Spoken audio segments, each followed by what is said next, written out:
නැතුරල් killer සෙල් එකක් විදිහට නැතුරල් killer සෙල් එකක් විදිහට ක්‍රියාත්මක වෙන්නේ වසා සෛල වර්ගයක්ම තමයි. ඒ කියන්නේ ලිම්ෆොසයිට් වර්ගය. හරිද?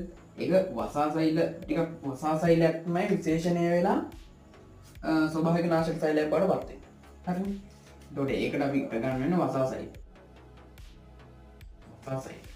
හරි. නැත්තම් ස්වභාවික නාශක සෛල කියලා ගත්තත් හරි ඒක සෛල જાතියක්. වසා සෛල විශේෂණය වෙලා තමයි ස්වභාවික නාශක සෛල හැදෙන්නේ. හරි. භක්ෂක සෛල වලට මෙයා හදනවා. භක්ෂක සෛල දාවේ කරන්න නියුට්‍රොෆිල් ඉන්නවා මොනොසයිට් ඉන්නවා. ඊළඟට නැචරල් කිලර් සෙල්ස් නැත්නම් ස්වභාවික නාශක සෛල විදිහට ක්‍රියාත්මක වෙමින් ඉන්නවා වසා සෛල. රෙසිඩුවරි ප්‍රෝටීන් කියන්නේ ප්‍රෝටීන් වර්ගයක්.